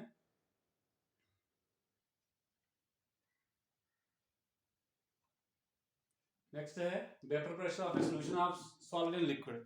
अगर वेपर प्रेशर आपको यहाँ पे आपके पास जो सॉल्यूट है वो अगर नॉन वोलेटाइल है, जहाँ हम कहें सॉलिड है, उस केस में रॉड्स लॉ क्या होगा, एक्सप्रेशन क्या होगा, वो हमने करना है यहाँ पे। तो पहले हम यहाँ पे करेंगे कि हमारे पास जो सॉल्यूट है वो नॉन वोलेटाइल है। अब आप जानते हैं नॉन वोलेटाइल है तो वो वेपर स्टेट में जाएगा नहीं, वेपर स्टेट में जाएगा नहीं तो उसका वेपर प्रेशर भी नहीं बनेगा। तो ये बात आपने पहले ध्यान में रखनी है कि यहाँ पे जो नॉन वोलेटाइल सॉल्यूट की कंट्रीब्यूशन जो होगी वेपर प्रेशर को, वो जीरो होगी, नहीं होगी। क्यों? क्योंकि वो नॉन वोलेटाइल है, क्योंकि उसके वेपर्स तो जाएंगे नहीं। मान लीजिए हमारे पास ये क्या है, कंटेनर, इसमें प्योर सॉल्वेंट है, तो सरफेस के ऊपर सॉल्वेंट के ही मॉलिक्यूल दिए हुए हैं। तो यहाँ पे 1000 मॉलिक्यूल हैं सॉल्वेंट के, मान लीजिए जहां से 500 मॉलिक्यूल्स ऊपर जा रहे हैं, तो सरफेस के ऊपर 1000 हैं। इन 1000 के एस्केप करने की टेंडेंसी है, ये 1000 के 1000 बाहर जा सकते हैं। अब सरफेस एरिया इतना ही है, यहाँ पे सरफेस पे जो ग्रीन कलर वाले हैं वो मान लीजिए सॉल्यूट के पार्टिकल्स हैं और ब्लू वाले क्या हैं, सॉल्वेंट के। अब सरफेस के ऊपर पहले यहाँ पे क्या था, सिर्फ सॉल्वेंट के मॉलिक्यूल थे, अब यहाँ पे किसके हैं, सॉल्यूट के भी हैं। सॉल्यूट के तो जाएंगे नहीं। अब नंबर ऑफ वेपर्स के मॉलिक्यूल जो होंगे, लिक्विड के मॉलिक्यूल वेपर में जाने वाले हैं, वो कम हो जाएंगे, क्योंकि यहीं से बाहर निकल रहे हैं, सरफेस से ही बाहर निकल रहे हैं। अब सरफेस के ऊपर दोनों के मॉलिक्यूल हैं, सॉल्यूट के भी हैं और सॉल्वेंट के भी हैं, but solute being non volatile वो वेपर स्टेट में जाएगा नहीं, तो नंबर ऑफ वेपर्स कम हो जाएंगे। नंबर ऑफ वेपर्स कम होने का मतलब सॉल्यूशन का वेपर प्रेशर क्या हो जाएगा, कम हो जाएगा। तो जी आपने ध्यान रखना है कि वेपर प्रेशर सॉल्यूशन का क्या होता है, डिक्रीज करता है with addition of non volatile solute. तो चलिए बात करते हैं क्या लिखा है इस पे। Add a small amount of non volatile solute to the solvent, for example sugar in water, to form the solution. When evaporation of this solution takes place, the vapor phase again consists of vapors of the solvent because the solute is non, यही बात हमने समझा दी आपको। the vapor pressure of solution is found to be less than, जब आपको बता दिया मैंने। the vapor pressure depends on the escape of the solvent molecule from the surface of liquid। तो आप सिर्फ वेपर प्रेशर किसके ऊपर डिपेंड कर रहा है, सॉल्वेंट के जो मॉलिक्यूल हैं उनकी एस्केपिंग टेंडेंसी के ऊपर, क्योंकि सॉल्यूट तो वोलेटाइल है नहीं, उसके ऊपर डिपेंड नहीं करेगा। इस केस में रॉल्स लॉ किस फॉर्म में चेंज हो जाएगा, तो P A will be direct to x A, तो पी ए क्या आएगा, P not A x A. अब पी वी जो है यहाँ पे उसका जो सॉल्यूट है, या हम कहें दूसरा कंपोनेंट जो है बी कंपोनेंट जो है, उसका वेपर प्रेशर जीरो है, तो P V is equal to क्या आएगा, जीरो आएगा। यहाँ लिखा नहीं है, आप लिख सकते हैं। तो टोटल प्रेशर किसके बराबर आएगा, P A plus P B, P V is equal to zero. तो पी हमारा टोटल प्रेशर किसके बराबर आ जाएगा, पी ए। पी ए किसके बराबर है, P not A x A. तो इसको हम क्या कहेंगे, pressure of solution is directly proportional to the mole fraction of the solvent. आप ऐसे भी कह सकते हैं, रॉल्स लॉ को for solution containing non volatile solute, total pressure of solution will be directly proportional to mole fraction of the solvent. अगर आपके पास जो सॉल्यूशन है उसमें सॉल्यूट नॉन वोलेटाइल है, उस केस में जो सॉल्यूशन का वेपर प्रेशर होता है वो डायरेक्टली प्रोपोर्शनल होता है किसके, सॉल्वेंट के। सॉल्यूट के ऊपर उसका कोई रिलेशन नहीं है। तो आप सॉल्यूट की मोल फ्रैक्शन में अगर रिलेशन देखना चाहते हैं तो यहाँ से आप चेंज करेंगे, एक्स ए की जगह क्या लिख सकते हैं, आपको पता है x A plus x B is equal to 1 होता है, तो एक्स ए की जगह क्या आएगा, 1 माइनस एक्स बी। तो दिस रिलेशनशिप जो ऊपर लिखा है is known as Raoult's law. for solution containing non-volatile solute, the Raoult's law may be stated as: at a given temperature, the vapor pressure of a solution containing non-volatile solute is directly proportional to the mole fraction of the solvent. यही कहा आपको मैंने, if vapor pressure of the solution containing a non-volatile solute is plotted against the mole fraction of the solvent, a straight line plot will be obtained. Definitely अगर directly proportional है तो आपको पता है डायरेक्टली प्रोपोर्शनलिटी का graph कैसा आता है, स्ट्रेट लाइन ही आता है। तो यहाँ पे बच्चे हम कर सकते हैं एक्स ए की जगह हम लिख सकते हैं 1 माइनस एक्स बी। यहाँ बड़ा ये मैंने जो यहाँ स्लाइड लगाई है, ये क्लास notes.com से लिया है, इसमें बहुत सारी एरर हैं। तो ये मैं हमारे घर पे एलईडी लगा हुआ, उसकी स्मार्ट स्क्रीन यूज करके आपको पढ़ा रहा हूँ, तो इस पे ऑप्शन नहीं है एडिट करने का, इसलिए मैं आपको बता देता हूँ। यहाँ पे 1 माइनस एक्स ए लिखा है, आप सीधा क्या कर सकते हैं, एक्स ए की जगह कर सकते हैं 1 माइनस एक्स बी। इसने क्या किया, दोनों तरफ से क्या किया हुआ, इधर से भी -1 माइनस, इधर से भी 1 माइनस किया है। तो 1 minus P divided by P not A equal to 1 minus x A. आप सीधा यहाँ से कर सकते थे x A plus x B is equal to 1 and x A is equal to 1 minus x B. तो एक्स ए की जगह आप क्या लगा सकते हैं 1 माइनस एक्स बी, और फाइनली यहाँ पहुंच जाते हैं। चलो इसने जिस तरह से किया वैसे भी कर सकते हैं। तो P not A minus P A, LCM लिया पी नॉट ए, आएगा P not A minus P divided by P not A is equal to क्या आ जाएगा 1 minus x A is equal to x B होता है।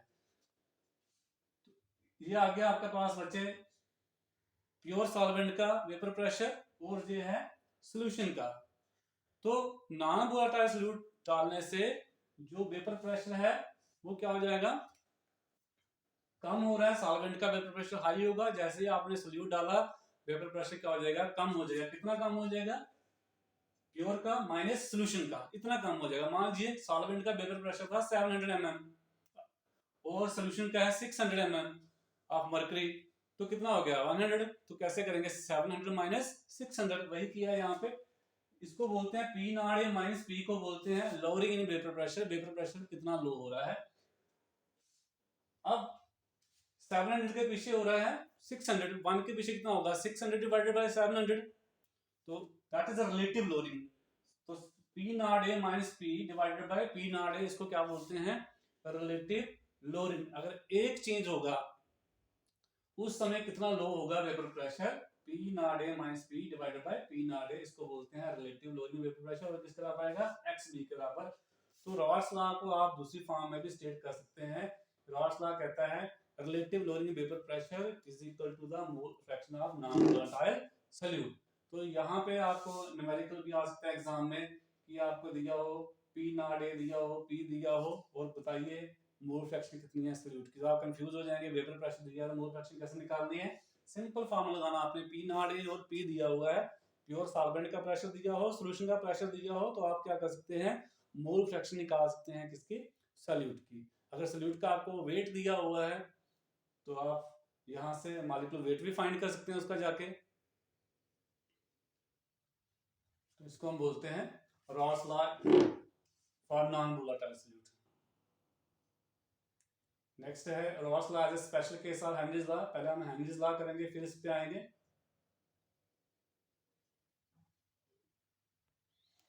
Next topic है ideal solutions and non ideal solution. तो ideal solution क्या होते हैं, नॉन आइडियल सॉल्यूशन क्या होते हैं।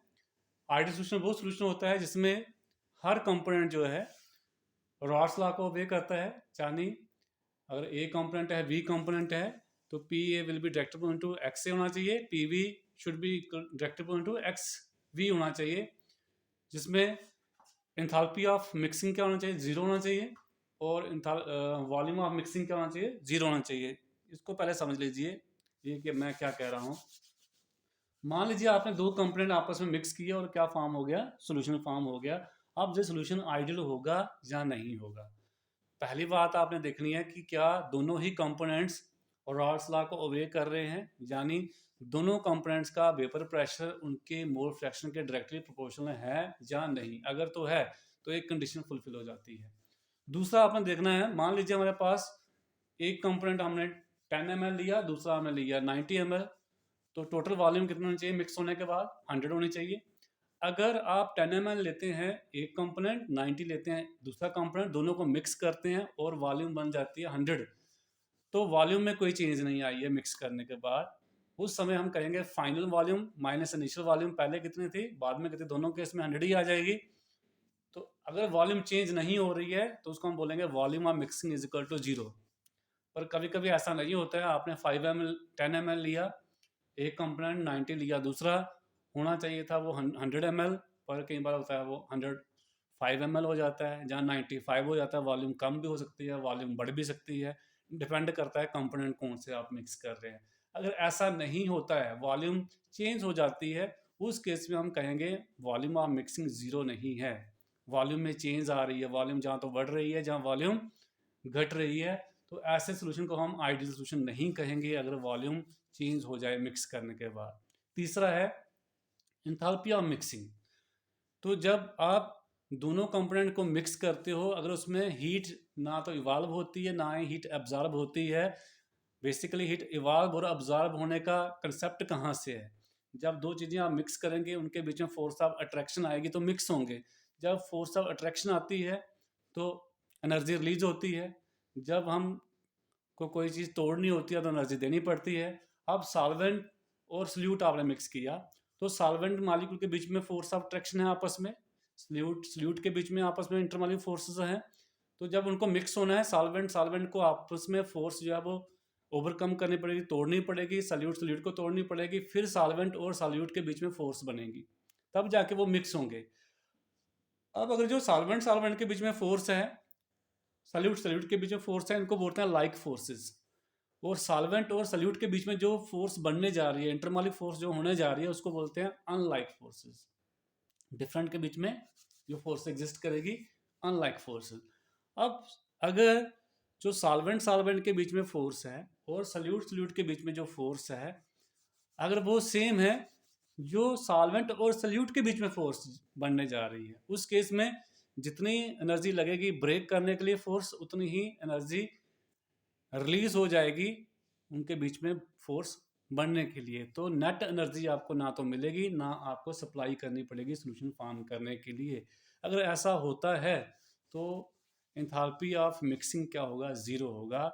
ना आपने सॉल्वेंट मॉलिक्यूल को ब्रेक करने के लिए एनर्जी देनी पड़ी, ना ही सल्यूट को मॉलिक्यूल को तोड़ने के लिए एनर्जी देनी पड़ी, और ना ही सॉल्वेंट सल्यूट को आपस में मिक्स होने पे एनर्जी वहाँ से रिलीज होती है। जो वहाँ से रिलीज हो रही है वही उनको तोड़ रही है, उतनी ही एनर्जी यूटिलाइज हो रही है तोड़ने के लिए, वही एनर्जी अब्जॉर्ब हो रही है। तो जितनी रिलीज हो रही है उतनी अब्जॉर्ब हो रही है, नेट एनर्जी आपको मिलेगी नहीं। तो जो सोल्यूशन बनेगा वो क्या बनेगा, आइडियल सोल्यूशन बनेगा। तो आइडियल सोल्यूशन बनने के लिए 3 कंडीशंस फुलफिल होनी चाहिए।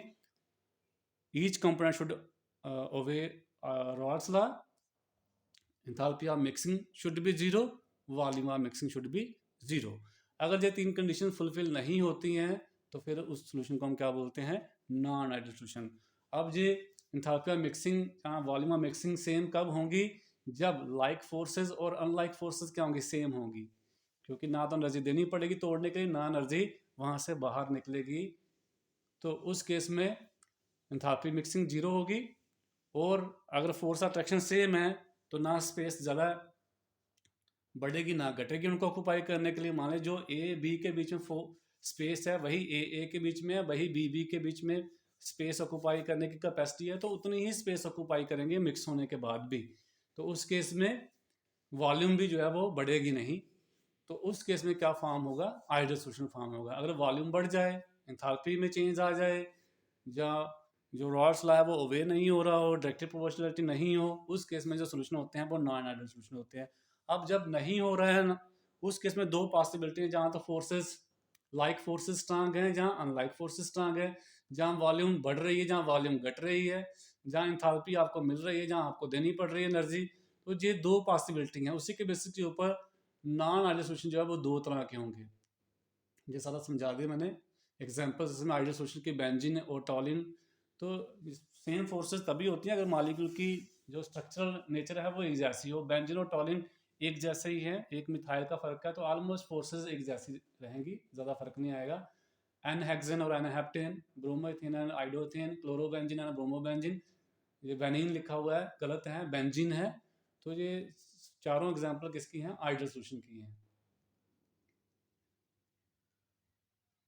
Next, non ideal solution. तो solution which do not obey Raoult's law over the entire range of concentration are known as non ideal solution. इस केस में PA will not be equal to P naught A XA और PB will not be equal to P naught B XB। एक condition ये fulfil नहीं होगी, फिर volume भी change होगी और एंथैल्पी भी क्या होगी? चेंज होगी। ये तीन कंडीशन लिखी हुई है। PA should not be equal to P naught A XA and PB should not be equal to P naught B XB।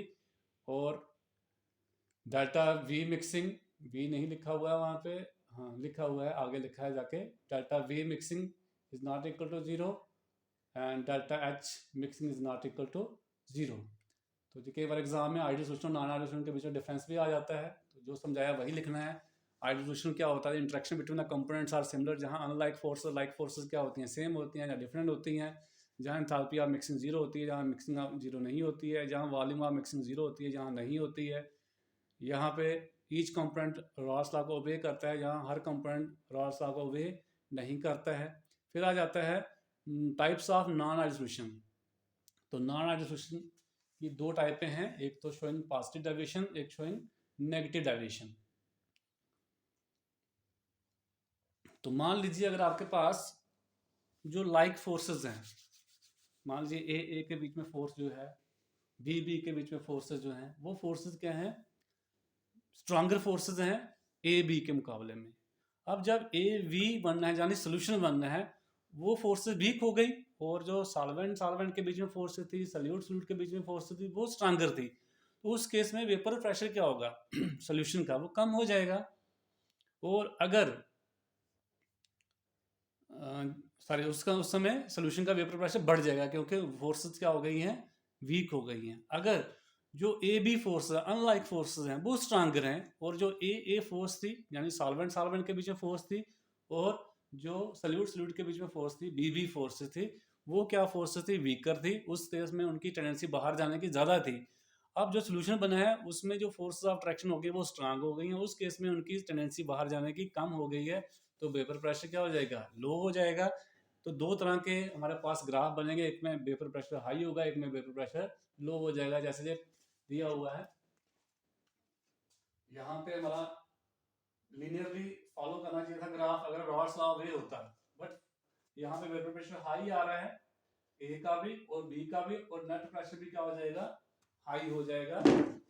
जब ए बी फोर्सेस क्या होंगी? वीकर होंगी। किससे? ए और बी फोर्स के मुकाबले। दूसरे केस में ये नीचे आएगा ऐसे करके, इसका भी ये डॉटेड से नीचे आएगा, यहाँ पे डॉटेड से नीचे आएगा, और टोटल प्रेशर भी क्या हो जाएगा? कम हो जाएगा सॉल्यूशन में।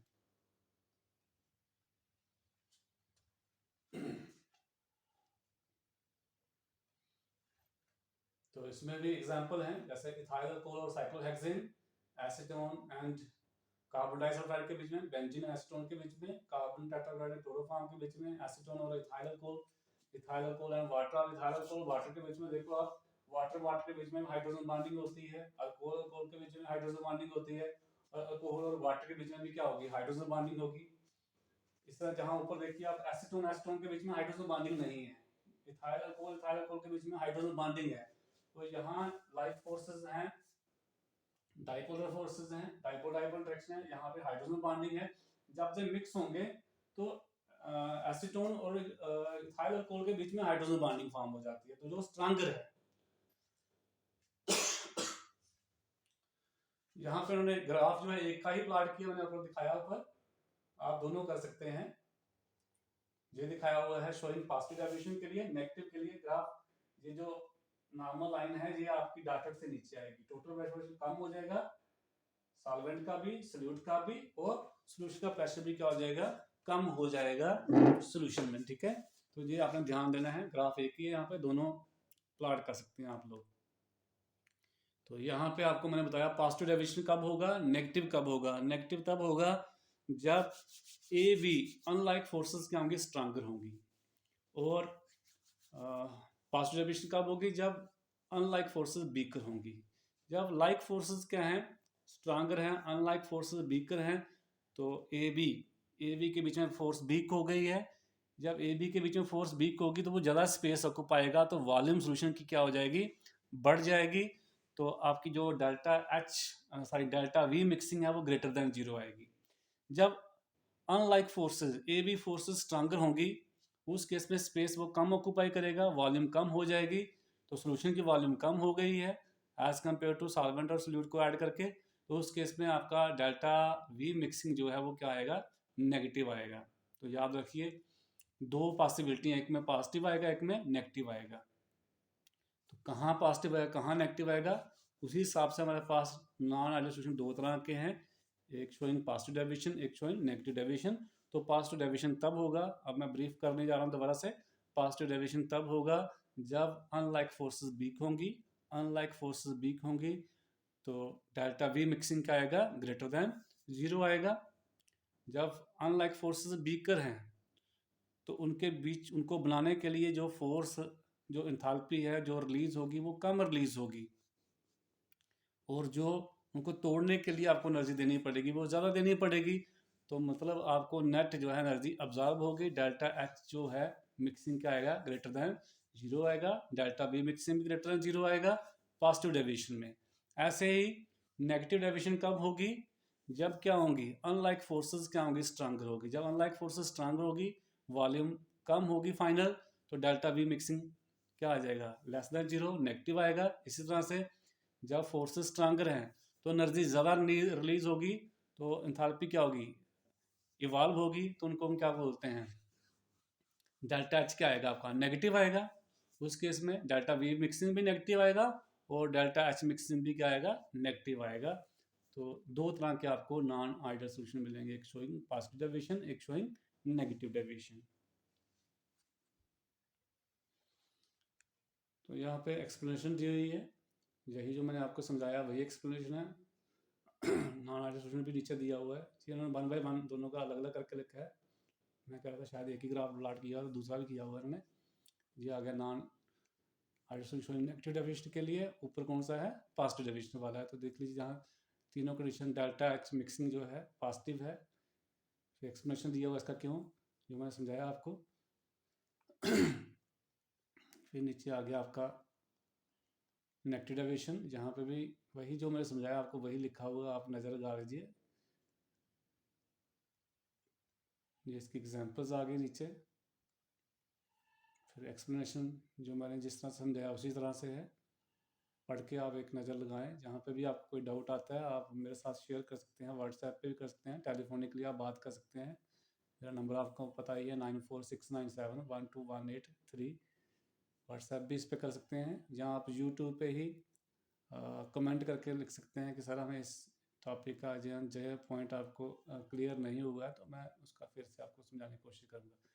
चलिए एक जल्दी से रिवाइज कर लेते हैं इसमें, कि हमारे एग्ज़ाम में पूछ लेते हैं डिफरेंस क्या है बिटवीन आइडियल और नॉन आइडियल सोल्यूशन में। बड़ा सिंपल सा है, अगर आइडियल सोल्यूशन है तो like forces unlike forces same होती हैं। यहाँ पे इन्होंने ऊपर लिखा है, हेडिंग गलत लिखी हुई है, यहाँ पे आएगा difference between non ideal solution showing positive deviation and negative deviation. देखिए यहाँ पे बड़ी सारी गलतियाँ की हैं इन्होंने, मैंने आपको पहले बताया ये हेडिंग गलत लिखी हुई है, एक तरफ लिख रहा है आइडियल नॉन आइडियल और यहाँ पे कुछ और लिख रहा है showing positive deviation showing negative deviation. तो यहाँ पे हेडिंग चेंज कर देना है आपने, difference between non ideal solution showing positive deviation and negative deviation. तो पॉजिटिव डेविएशन में क्या होगा, लाइक फोर्सेस जो होती हैं वीकर होती हैं, अनलाइक फोर्सेस, तो अनलाइक फोर्सेस कौन सी, A B forces are less than A B forces. तो पॉजिटिव डेविएशन में जो अनलाइक फोर्स है वो वीकर होती है, याद रखना है। नेगेटिव में अनलाइक फोर्सेस स्ट्रांग होती हैं।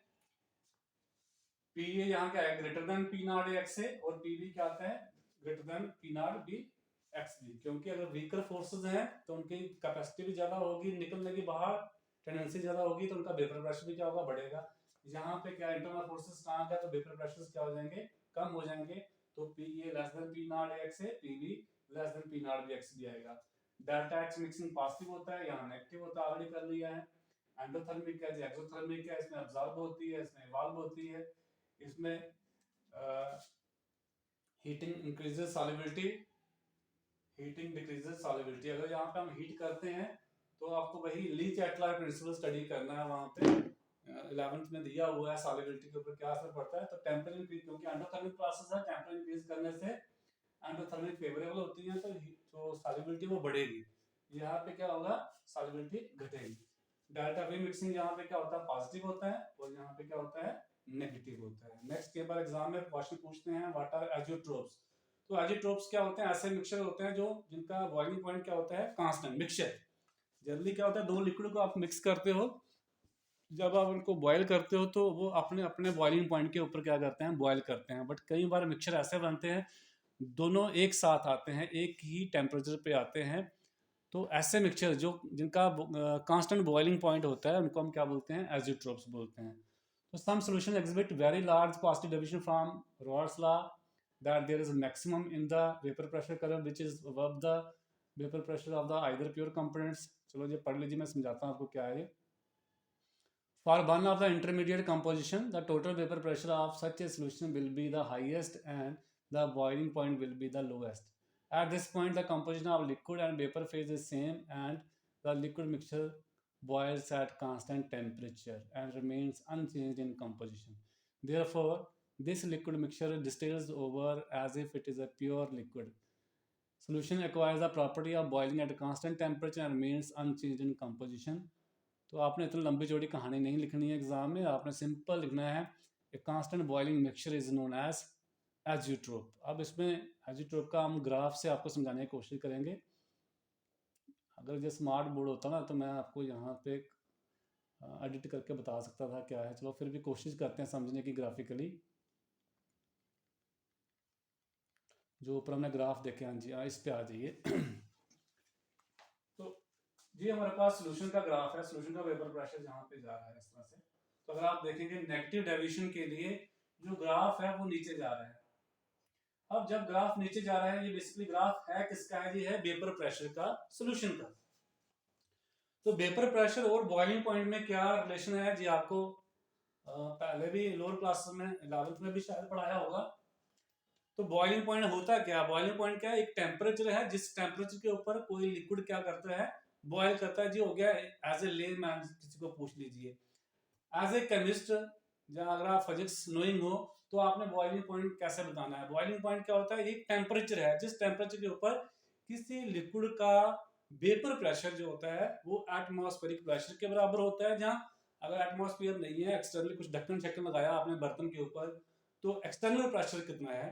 तो जब किसी लिक्विड का वेपर प्रेशर एक्सटर्नल प्रेशर के बराबर, जहाँ एटमॉस्फेरिक प्रेशर के बराबर हो जाए, उस टेम्परेचर को हम क्या बोलते हैं, बॉइलिंग पॉइंट। लिक्विड तभी बॉयल करता है जब उसका वेपर प्रेशर एक्सटर्नल प्रेशर के बराबर होता है। जहाँ अगर ढक्कन नहीं है तो फिर तो एक्सटर्नल प्रेशर किसका है, एटमॉस्फेयर का है। तो हम कह सकते हैं बॉइलिंग पॉइंट क्या है, it is a temperature at which the vapour pressure of a liquid becomes equal to the atmospheric pressure or external pressure।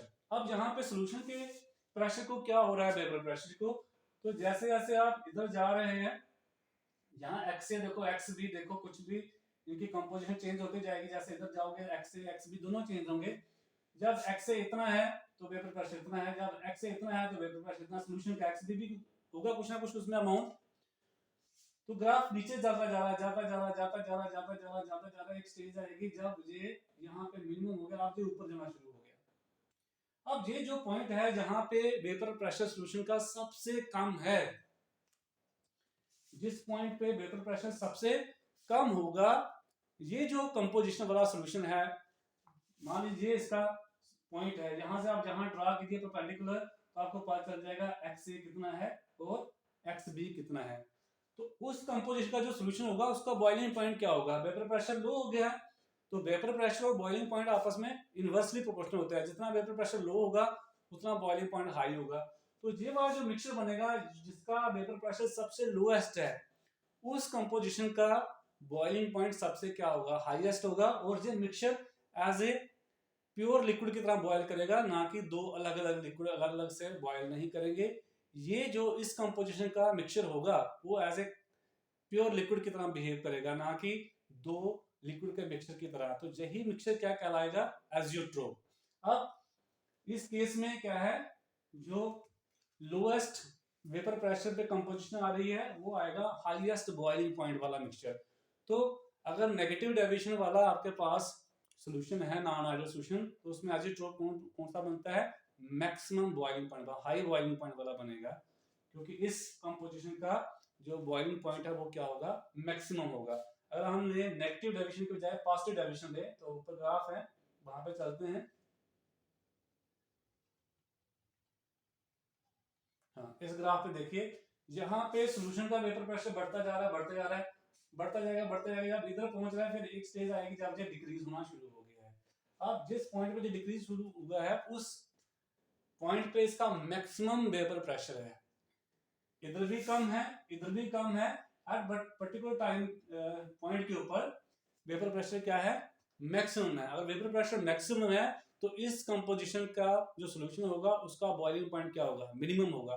तो ये भी आप एक जो डिफरेंस है शोइंग नेगेटिव डेविएशन और शोइंग पॉजिटिव डेविएशन के बीच में लिख सकते हैं कि पॉजिटिव डेविएशन वाले में लो बॉइलिंग पॉइंट एजिट्रोप बनता है और नेगेटिव वाले में हाई बॉइलिंग पॉइंट एजिट्रोप बनता है। तो एजिट्रोपिक मिक्सचर क्या होते हैं, आपको पता चल चुका होगा कि ये दो लिक्विड का मिक्सचर है, बट बिहेव करता है सिंगल लिक्विड की तरह, और एक ही टेम्परेचर के ऊपर क्या करते हैं? बॉयल करते हैं। जैसे इथेनॉल और वाटर की एग्जांपल ले लें, तो इसमें 95 पॉइंट समथिंग है, 4, अब एग्जैक्ट मुझे याद नहीं है इस समय, और उसमें वाटर रहता है बाकी। That mixture form azeotropic mixture. उसको एजिट्रोपिक मिक्सचर को सेपरेट करने के लिए हमें कौन सा मेथड अडॉप्ट करना पड़ता है? एजिट्रोपिक डिस्टिलेशन। उसमें बेंजीन साथ में मिक्स करके निकालना पड़ता है, वो आपको कोई पूछेगा नहीं, जस्ट आपको पूछेंगे कि एजिट्रोप्स कैसे सेपरेट किए जाते हैं। क्योंकि जब भी आप एजिट्रोप लोगे उसमें दोनों कंपोनेंट इकट्ठे आएंगे, तो उनको कैसे सेपरेट करते हैं, उसके लिए हम यूज करते हैं एजियोट्रोपिक डिस्टिलेशन यूज करते हैं। ये वर्ड याद रखना आपने, एजियोट्रोपिक डिस्टिलेशन। तो जैसे आपको एग्जांपल दी मैंने वाटर और इथेनॉल का एजिट्रोपिक मिक्सचर, तो अगर वाटर और इथेनॉल का एजिट्रोपिक मिक्सचर ले हम, उस समय जो वाटर के कितने मोल फ्रैक्शन होती है? 0.056, और इथेनॉल के होते हैं 0.944। ये इस किस बॉयल टेम्परेचर पर बॉयल करता है? 351, 78 डिग्री सेंटीग्रेड के ऊपर, जो कि इथेनॉल के बॉइलिंग पॉइंट से भी लो है। और जो वाटर का है, वाटर का यहाँ 378 लिखा है, गलत लिखा है, 373 होता है 100 डिग्री सेंटीग्रेड, ये आप जानते ही हैं। 2730 सेंटीग्रेड होता है, तो ये 378 गलत लिखा हुआ, 373 आना चाहिए था। तो एजिट्रोपिक मिक्सचर जो होता है वाटर और इथेनॉल का, वो किस पे बॉयल करता है? 78 डिग्री टेम्परेचर जब होगा उस केस में दोनों ही आएंगे, इथेनॉल भी आएगा और वाटर भी आएगा इस कंपोजिशन के साथ। तो ये मिनिमम बॉइलिंग पॉइंट एजिट्रोप होगा, क्योंकि कम हो गया यहाँ पे बॉइलिंग पॉइंट। इसी तरह से मैक्सिमम बॉइलिंग पॉइंट का एजिट्रोप आप लिख सकते हैं। इसमें हाइड्रोक्लोरिक एसिड और वाटर एग्जांपल दी हुई है। ये मैक्सिमम बॉइलिंग पॉइंट एजिट्रोप फॉर्म करता है, और ये बॉयल करता है कहाँ पे? 381.6 यानी 108.6, जो वाटर से हाई है। वाटर का बॉइलिंग पॉइंट कितना होता है? 100 डिग्री, जो HCl के बॉइलिंग पॉइंट से भी हाई है। तो इस केस में जो हमारा एजिट्रोप बन रहा है वो हाई बॉइलिंग पॉइंट एजिट्रोप बन रहा है। इस तरह से नीचे नाइट्रिक एसिड का एग्जांपल दिया हुआ है। नाइट्रिक एसिड में water also form maximum boiling azeotrope. The azeotrope has the approximate composition. तो एजिट्रोप नाइट्रिक एसिड और वाटर का बनता है, उसमें 68% नाइट्रिक एसिड रहता है और 32% वाटर रहता है। और कहाँ पे बॉयल करता है? 393.5 पे। तो ये आपने एक दो का याद कर लेना है, वाटर और इथेनॉल का, फिर वाटर और HCl का, इनका जो बॉइलिंग पॉइंट क्या है एजिट्रोप मिक्सचर का, इसका आपको पता चल गया। 381.6 ये केल्विन में भी हो सकता है, सेंटीग्रेड में भी हो सकता है, आप एक में याद कीजिए, दूसरे में कन्वर्ट कर सकते हैं। इसी तरह से नाइट्रिक एसिड और वाटर का जो होता है 393.5 का होता है। इसी तरह से 78 हो गया आपका इथेनॉल और वाटर वाला, वो लो वाला है, ये हाई वाला है।